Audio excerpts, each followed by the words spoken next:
intermediate value theorem is a picture theorem. Like many of the theorems we do this year, I call them picture theorems because drawing a picture says it all. So this is all the intermediate value theorem says. If I have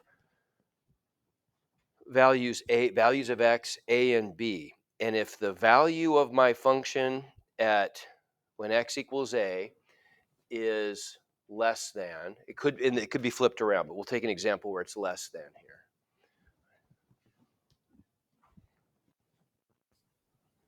Some value, and let's call the value, what do I call it in the theorem that I keep here? K, what do I call it over here? N. Okay, our book calls it N, so let's call it N. So this is the value N.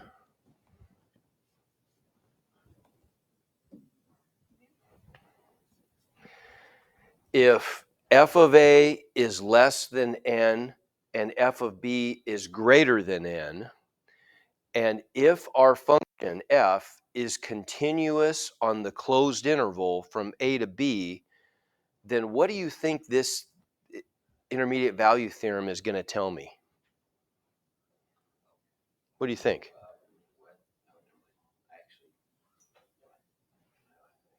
Okay, I'll give you the if part, right? So these are the conditions that have to be met for the intermediate value theorem to apply. In calculus, we just abbreviate this IVT. That's always what we call it.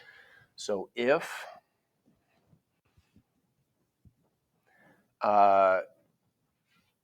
f is continuous on the closed interval from a to b, summarize, what's that telling me in terms of graphing the function on my board? What's that mean? Say it again. Okay, but what does that tell me about when I graph this thing? I put my finger, which is my pen, on the board at A. And what?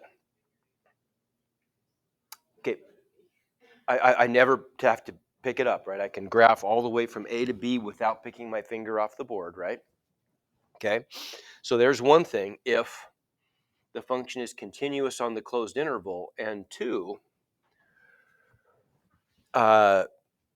n is between f of a and f of b, then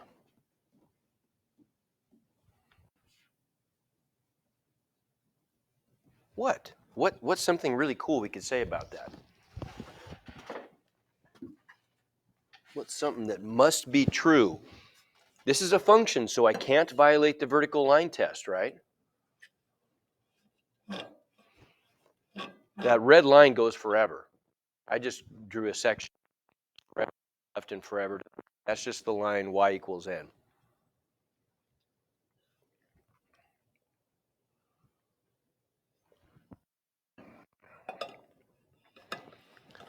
Okay, this is called an existence theorem. I'll give you another hint. This would be, existence theorems always say there exists something important.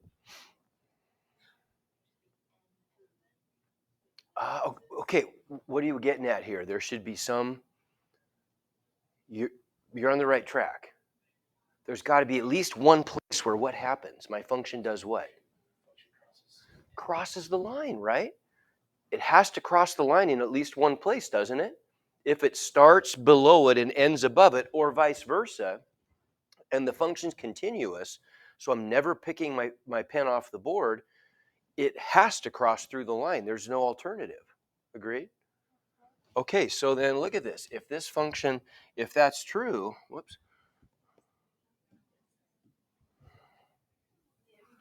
This one only does it once, but it could be multiple times, right?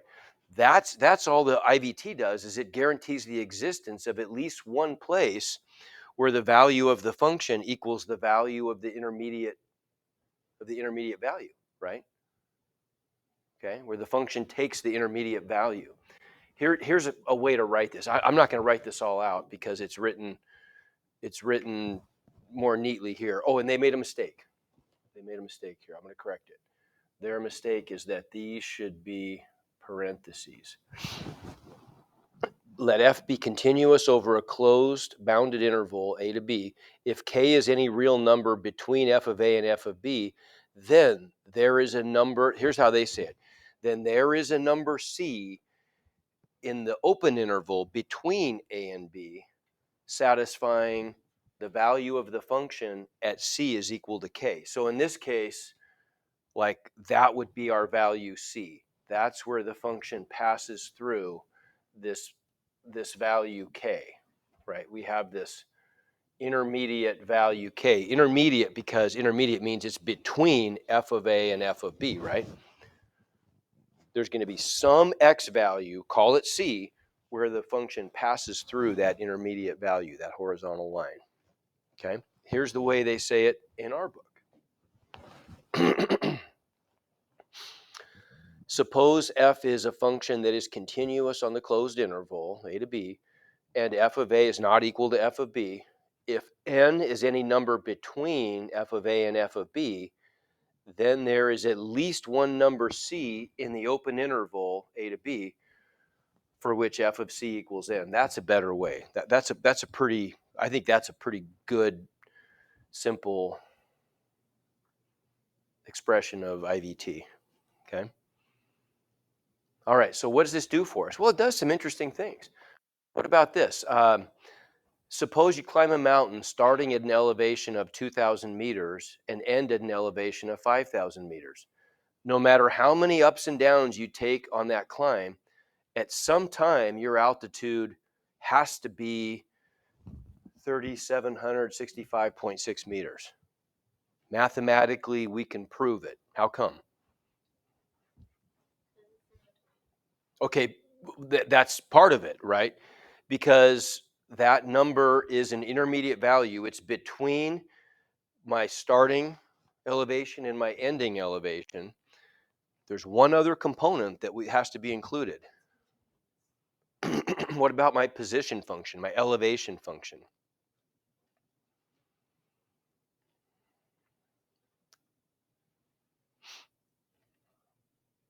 What else has to be true?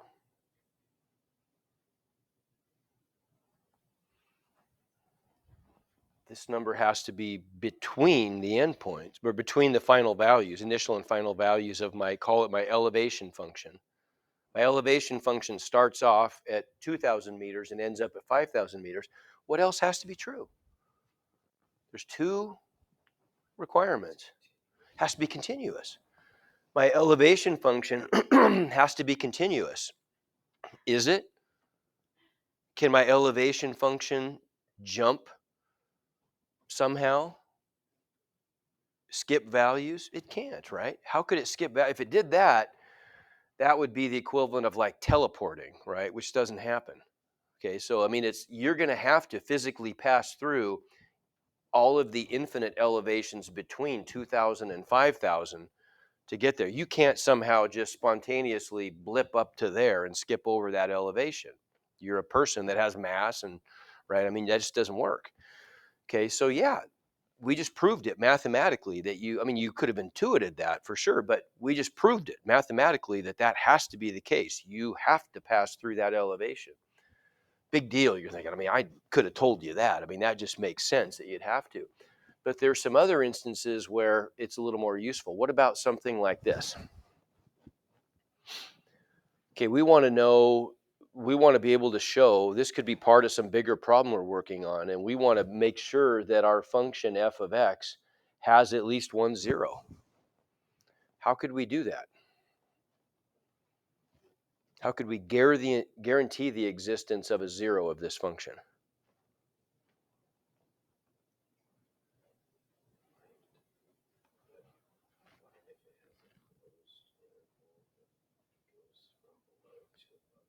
Okay, so the function, it has to be continuous on a closed interval. Is this function, where is this function continuous? I mean, just look at its natural domain. Are there any restrictions, f of x? Are there any place where it's discontinuous? No, right? Why would there be? X is fine. Cosine X is fine. So some sum of X and cosine X up here has got to be fine, right? Neither one of those presents any problems to us. Now, if there were a cosine X on the bottom or something, yeah, then we'd have problems, but there's not, right? So yeah, this function is continuous everywhere. So all we have to do now is find, in order to prove the existence of at least one zero, is what? We got to find some points that are going to work for us. What's that mean? Okay, I got to find a point that's above the x-axis and a point that's below, a point where the function has a positive value and where it has a negative value. Okay, and if I can do that, I know the function has to be continuous between those two values because it's continuous everywhere, right? So then by IVT, we're guaranteed that this thing has at least one zero, right? So let's find one. Give me an example. What's a place where this function has a positive value?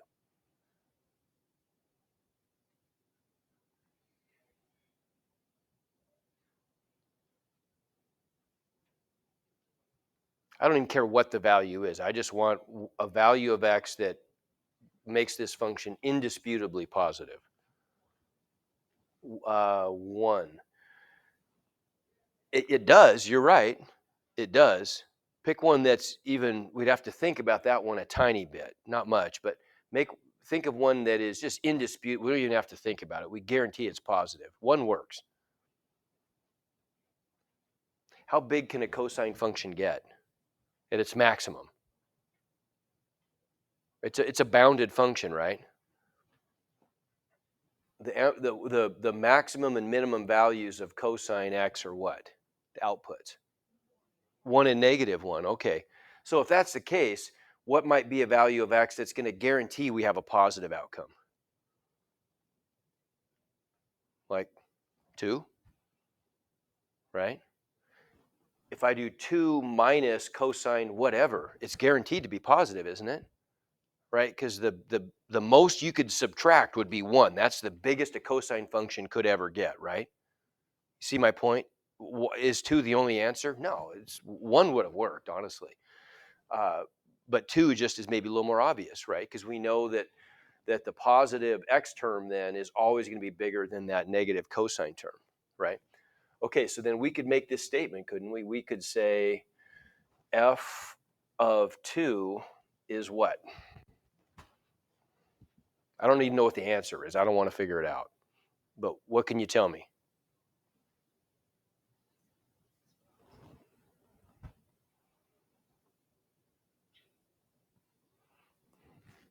I got to be able to I got to be able to say I got to be able to say that f of a and f of b enclose n, right? N is between those two.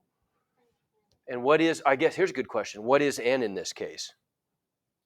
0, right? N is 0. Has at least one 0, so that's telling us n is 0, right? Y equals n means y equals 0, okay? So f of 2 is greater than or less than 0. Which one? Greater than. Yeah, we just proved that, right? I mean, that's true. Undisputably, f of 2 is greater than 0. What's a value that's undisputably less than 0? -2. Why not, right?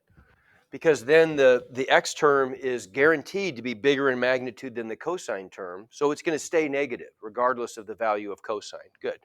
So f of -2 is less than 0. And you could have picked 3 or 10 or whatever. It doesn't matter. Okay. So combine that with the fact that f is continuous everywhere. And what does IVT tell us?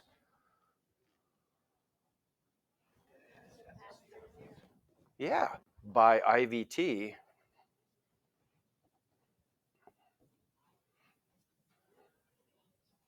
there exists at least one C such that f of C equals 0 between one C. I need to say this on -2 to 2, right? And I didn't even have to say it's continuous everywhere. I could even just say on -2 to 2, right? We know that's true. Okay, makes sense? We proved it. That's IVT did its job. That's it. Okay, we don't know what the place is. That's not IVT's job.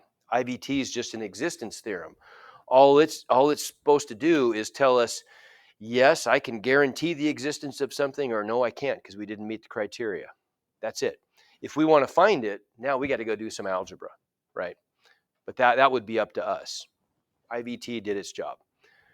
Okay. How about this one? Can you apply IVT here? Does it work? If f of x is continuous on the closed interval 0 to 2, f of 0 is greater than 0, and f of 2 is greater than 0, can we use IVT to conclude that this function has no zeros?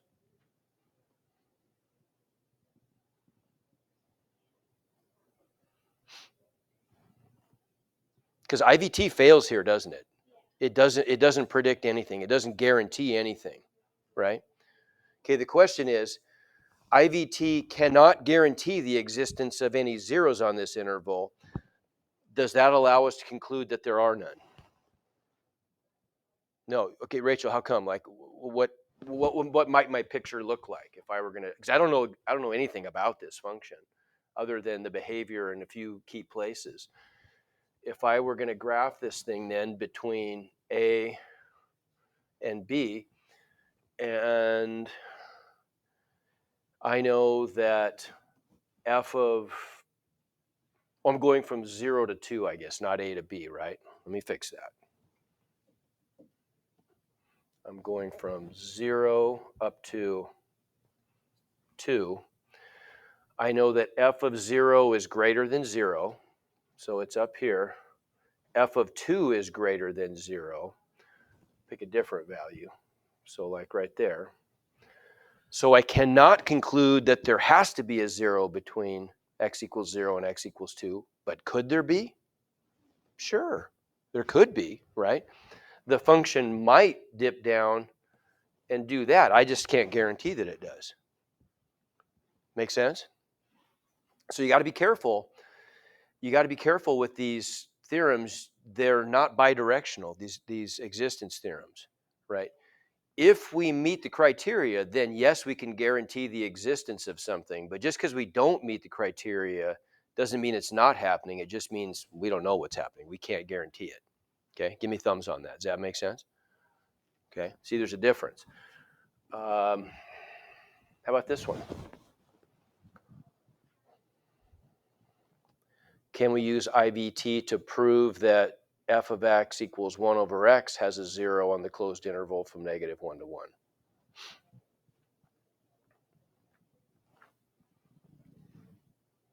Okay, let's just make a couple calculations here. What is f of -1 equal to? -1. What is f of 1 equal to? Oh, okay, so it looks like we can. Okay, but there's another part though. What's the other part to IVT? So we checked off one box, right? We checked off the box that 0 is between the values of the function at -1 and 1. Check. But what's the other criterion that we have to meet? Has to be continuous on that interval. Is it? It's not. Where is it discontinuous? It's 0. Yeah. Okay. Right. You see where this one fails? So we've got these two things. Is the function continuous on -1 to 1? No. So it's not even the fact that 0 is between the endpoints is irrelevant. Doesn't matter, right? And does it actually have a 0? It doesn't. If we graph it, it doesn't. If I graph this function, it just looks like this. Oops.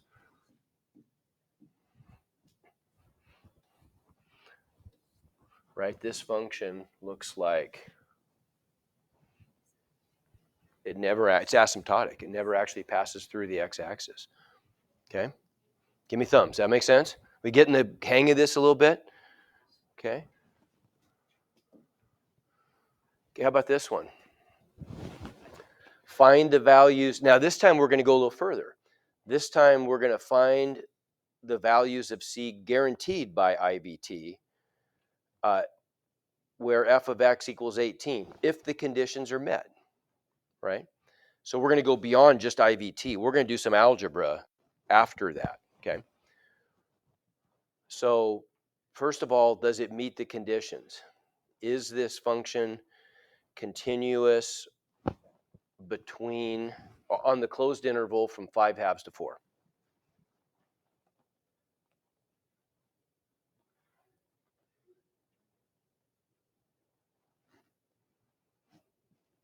Give me thumbs. What do you think?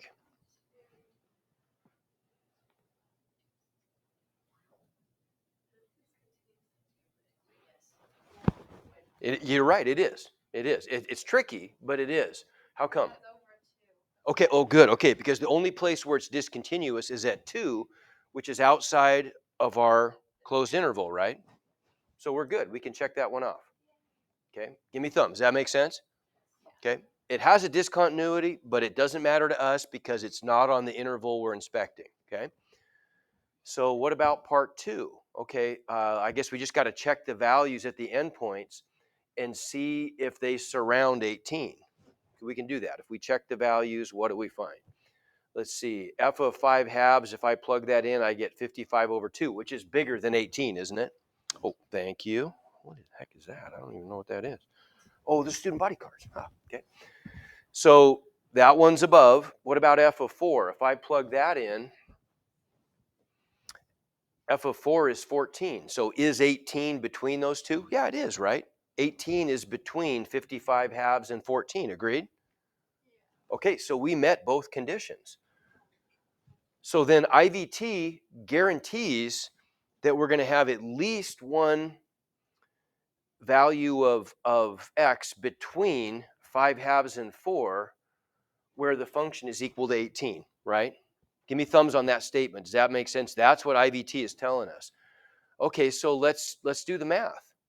We just got to set this function equal. Now, what IVT did is it said, okay, now go ahead and go for it because you know you're going to get at least one solution. So solve this thing. Now we can do the algebra.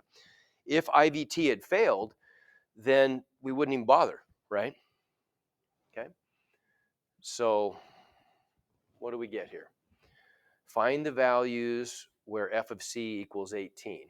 Okay. So let's do that. We've got, where are we going to do our math? We'll do it up here. X squared. Oh, goodness. So I better pick a different color. Let's do green so it sticks out. X squared plus 3x over x minus 2 equals 18. Well, we just got to solve that. That's no big deal. What would I do first?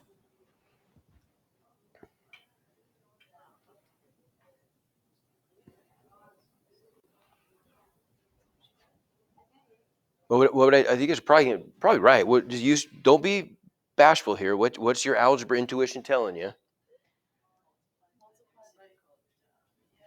Okay, so multiply by x minus 2. Same thing as just cross multiplying, right? You could, another way to look at this is that what you guys were thinking? Okay. I mean, I think you were. So if you have a proportion, right, which is a fraction equal to a fraction, the easiest way to clear those fractions and solve is just cross multiply. So that's going to give us x squared plus 3x, or don't think of it as a fraction. Just multiply both sides by x minus 2. So I end up with a polynomial equation, right? We already know one thing, don't we? We know that x cannot equal 2. That's because we have an x minus 2 on the bottom, right? So we inherit that. But if we clear the fractions, we just get x squared plus 3x equals 18 times the quantity x minus 2. So 18x minus 36. Now I've got a polynomial equation I can solve. Keeping in mind that x still can't equal 2, we'll just find the solutions. That's easy. What do I do now?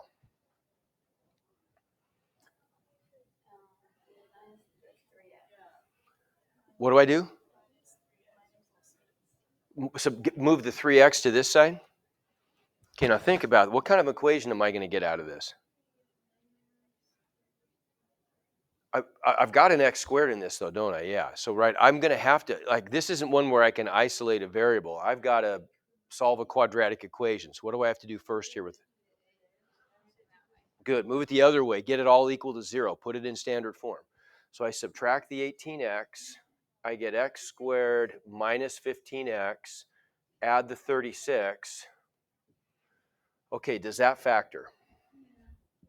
It does. It does. How about that? What's it factor into? Okay, good. X minus 12 times x minus 3 equals 0. So I get the solutions. X equals 12 and x equals 3. Okay, let's see. Did we do what we were supposed to do?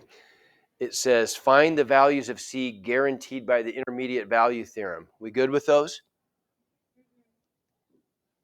One of them's not. Okay. One of them is good, but one of them's not. Let's go back and review IVT. What does IVT guarantee? IVT guarantees there's at least one number C in the open interval A between A and B where the function takes the value of n, right? Aha, so IVT can only guarantee values between the endpoints. So which one of these do we have to discard? Three's okay. 3 is between 2.5 and 4. I have to discard that one, don't I? So the correct answer is x equals 3 only, okay? That's the only one that's guaranteed by IVT. Does 12 work? Well, it does, but it has nothing to do with IVT. It's outside of our interval, okay? See the point? All right, one more day and we're done with this stuff, probably half a day.